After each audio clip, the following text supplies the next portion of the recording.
here's my rep with the body screws or the sex bolts both sides. I'm not a flipper. I mean, I can flip a little bit, but I got a mattress here. But I'll just show you the sound of this. Alright.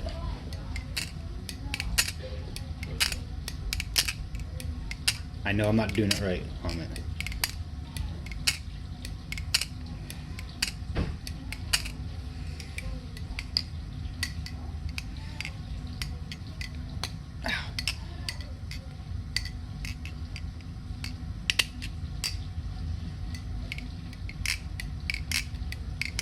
There we go.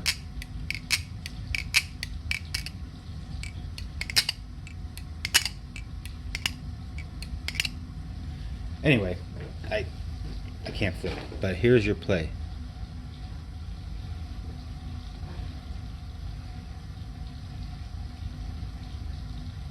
There is none, but we're still free swinging.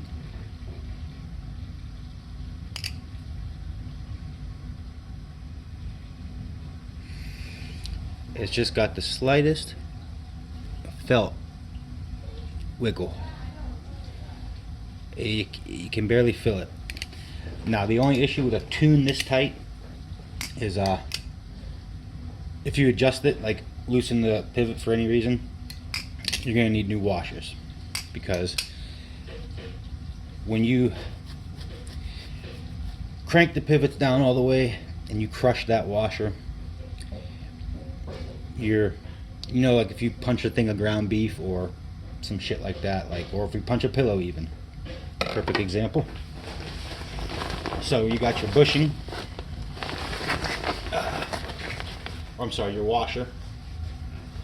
So now your pivot's going to tighten your bushing. See how my fist is sinking in, and this outside of the mattress is further than my knuckles that are pushing in, so that's your bushing. When they're tuned perfect, what you're doing is you're hoping that washer collapsing on the bushing, you're leaving just enough clearance between the handle and the blade for that washer to shim that distance but not rub. So what happens is when you loosen your pivot and the washer loses orientation and you get it again, it's not in the same exact track. As a matter of fact, NRB actually explains this in his tuning guide. His oil smells like shit, by the way. Anyway, you're never going to hit that same groove again. You might get lucky and get it, but it's very rare you do. Now, if your washers are fairly new, you can flip them and redo that, but that's your only shot. So sometimes people, when they want a super good tune, I mean, it's there, but if you want to, like you got scales and shit like that, so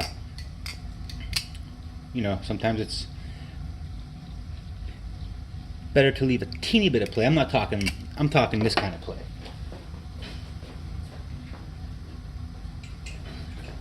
Nothing significant. Just a teeny bit. Like just a teeny bit.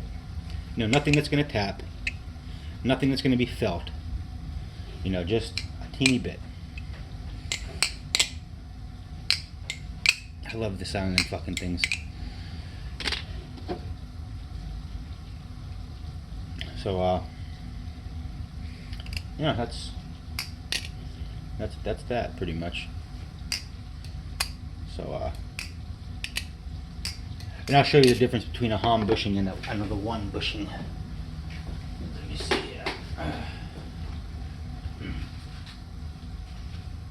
The one? Is that the one right there?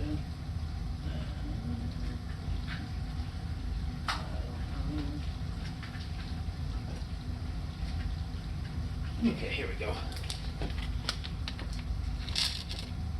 All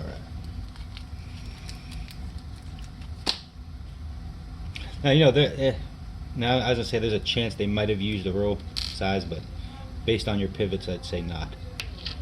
All right, so you see what I'm saying? they're not much different. Let me grab a caliper.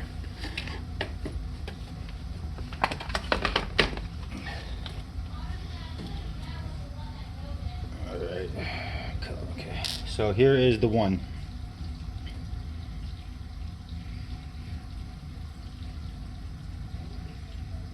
Shit, that's reversed. But it says 275.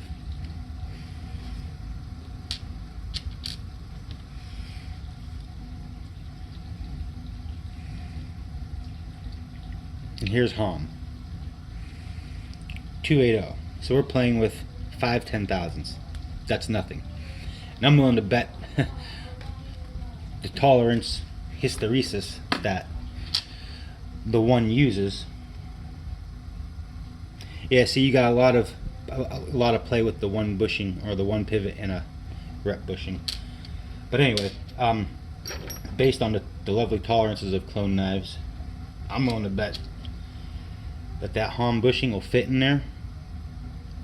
It'll probably fit in there, but be too tight to really move. So that's when this will come into play. So this is sized at. Okay, how this works is as you screw this down into here, okay, this right now is 0.250, but as I turn this, I can actually see that goes in there, and it's like a cone. It flares out the barrel. If you can see, it has little slits in there. Where they at? Yeah, there they are. So that gets filled with diamond paste. That stuff right there. It's beeswax with diamond grit in it, and that'll let me lap the holes out perfectly for that. This sounds expensive. It's not. If I have to lap those holes, there's no additional cost. It's just the bushing tune. The body hardware and all that, yeah, there'll be a little cost of that, but we're not going to be far off from the original quote. Hopefully. Like I said, if it does get like, uh-oh, there's a problem that I didn't plan for here, you will know of it before I even go ahead. I'm not going to do all kind of work to your knife and be like, you can't get your knife back because you owe me money. I'm not going to do that kind of shit. That's, in my opinion, that's kind of like a fucking scam. You know, we are in agreement, and if it deviates too far from that, you know, it's not cool to do to somebody. Like my mom did that shit once. She brought a car to a fucking stupid ass dealership. I don't know why, when I can fix it, but for something really minor. Turns out they did a head gasket replacement without even running it by her. Never got her car back. But they didn't have a car either, because I burned that motherfucker in their fence. But anyway, oh shit. Yeah, so that's what we got here, man. I said I'm not gonna hose you for this shit. Matter of fact, I like doing this stuff. So we're on a good little run. All right, brother. Peace.